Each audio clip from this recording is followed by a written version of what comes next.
Vibes in 5, Ghana's only social media select talk show, and like I've said on this show before, there will come a time where I have a politician on, so you know we can talk about policies and what they have for we the youth, and this is a show for the youth. So when we have politicians like this, we need to ask them questions pertaining to what they have for us the youth, and this is exactly what I'm going to be doing, and also delve a little bit into her lifestyle as a minister and as an MP.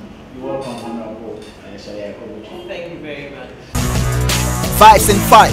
Hey, Larry Fair, Mokaneno, Essuana, Edo China, and Yang Baku, Nayan Po, Nayan Fakwa, your name, not 2016, Yankoji Tumeno. Vibes in 5. Honorable, when you go to Parliament, do you think about entertainment? Does it ever cross your mind? I think entertainment is very important. You see,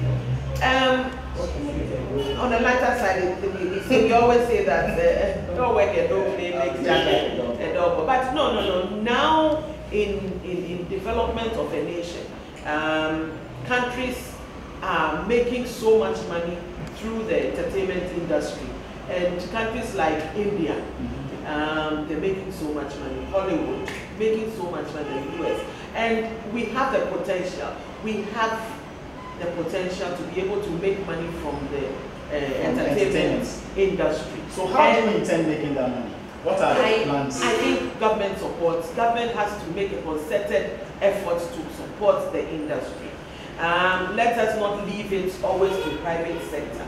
Government should partner private sector to support and resource the industry. First of all, we should change our psyche that entertainment, singing, music, and acting, dance, and all those things are for people who can't make it in life. We should change that psyche. Once we change that psyche, we will concentrate on making the industry great, so that we can also earn a lot of money to help the economy from the industry. And I think that one of the major areas is to encourage it more from basic education. You know, once we change our psyche, if it is from the basic level, if your child starts showing an interest in music, you don't say, hey, stop what you're doing, go and take your books and read. You will encourage it. But do we have the structures to nurture that talent? Like for instance, the child starts singing.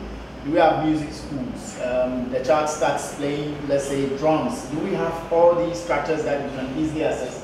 I think the private schools are doing well, because the private schools, as part of their extracurricular activities, they are encouraging that. We need to bring it into the public schools. And ensure that we unearth that talent. So what do you think about creating funds for people in the creative arts to go access when they need money to support their parents? Is this something you've thought about? I think it's something that my party and the New Patriotic Party has thought about. We are sort of fashioning out the modalities to put it into a policy. Okay. Because it's very important. Very important. You might have good ideas, very good concepts, but there's no support to put in. How many people can be the Shirley performances and the Socrates, Sappho's, and so I think we need to support the industry from right down from the actors to producers, those who are editing, those who are all the whole industry as a whole. So had you not been a politician, what would you be? That's an interesting thing. But actually, I wanted to be a lawyer. Okay. I wanted to be a lawyer, and I'm working at it. I always wanted to be a lawyer. So would you still end up a lawyer? I will still end up a lawyer. I'm almost there. I'm almost there. But let me also say that I'm a PR practitioner. Yes. I'm a PR practitioner. Wow. So I'm it's part of the supporting role for not just for politics, but for creative arts. I used to have a marketing communications company that was vibrant before I decided to go into active politics. What do you think about Nanado's one district, one down policy? I think it is an excellent policy. It's one district, one factory. One village, one dam. Yes. And one village, one dam. We are not talking about Akosombo Dam. Okay. Well, if you've gone to the north, the three northern regions, you will see the kind of dams, mini dams that they construct. If communities themselves are able to construct these dams, you will find communities that have on their own constructed these dams. All they need is for some government support to ensure that the dams are well constructed to help the community and maybe adjoining communities. So it is a doable thing. Already some communities are doing it. It is very, very achievable. In those areas, it is very achievable. They themselves will tell you that it is achievable. So what if you don't achieve it at the end of the day? We will achieve it. We will achieve it. I believe we will achieve it. God willing, on the 7th of January, Nanado, by the special grace of God, is sworn into power. It is one of the things that will kick off almost immediately. Also, the one district, one factory. Every area, every district has some peculiarities in terms of drug programs. Your constituency, what's the peculiarity? Well, my constituency, we have quite a number of people who are doing animal husbandry.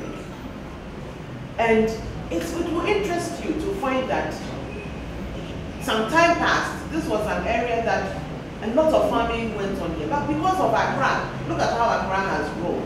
And therefore, we cannot go into farming. But when it comes to animal rearing of cattle, and a huge chunk of people are doing it here. And it can feed into the one district, one factory. Yes. You see, we need to move away from being raw material producers and add value to our products. You've been described as Mugabe because I remember since late 2000s you've been MP till now. How have you been able to keep the people voting for you year in, year out?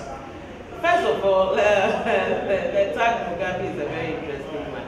Actually, this is my 3rd term in Parliament, and I'm going for my 4th term by the grace of God. So it is 16 years. Well, 12 years. I'm in my 12th year. So if I'm able to do the 4 years, then 16 years, probably I will hang my boots then. Okay. But you're asking how I'm able to get people to vote for me. Well, you see, you are an MP representing people in Parliament.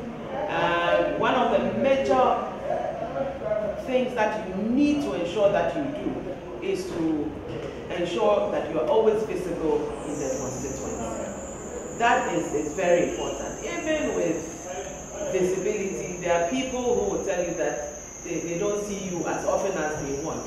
And it's typical of being an MP in an urban area.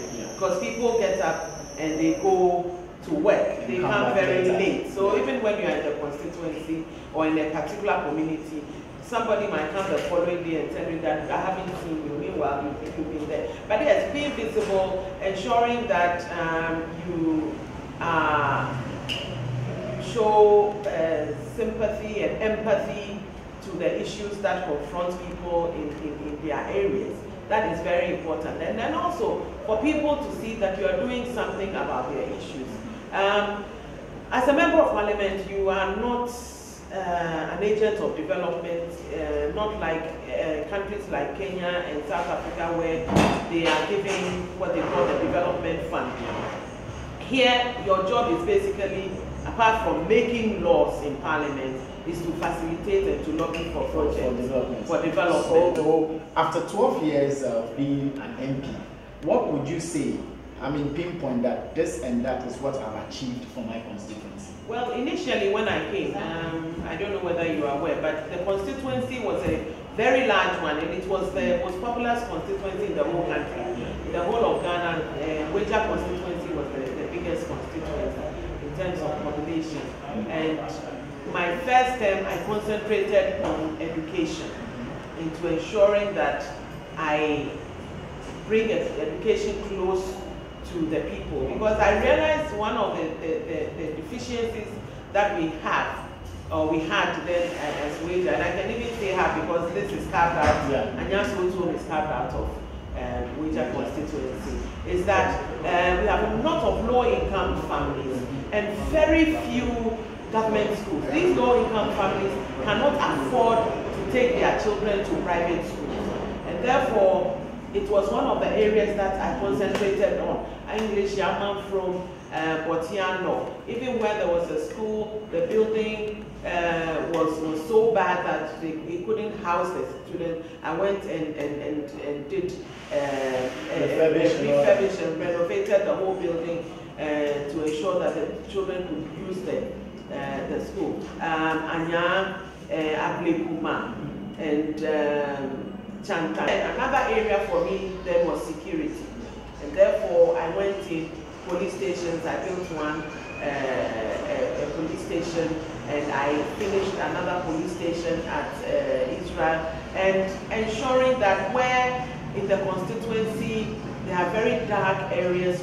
You know, our women get up very early in the morning to go to the market and stuff. So I put street lights as and when they become available. This term, I am looking at healthcare. So with my national health insurance, the MP share, I set up a clinic, which is now the Grand Central Municipal Clinic, just not too far away from here at Rose Court. And I've secured funding for the building to put up a chief's compound, the first one at Israel. I'm waiting to put all the equipment in so that we this is for helping women, and of course they exactly, and everybody, because our health is our wealth. I mean, if you are strong, you'll be productive, and it will have a positive impact on this country.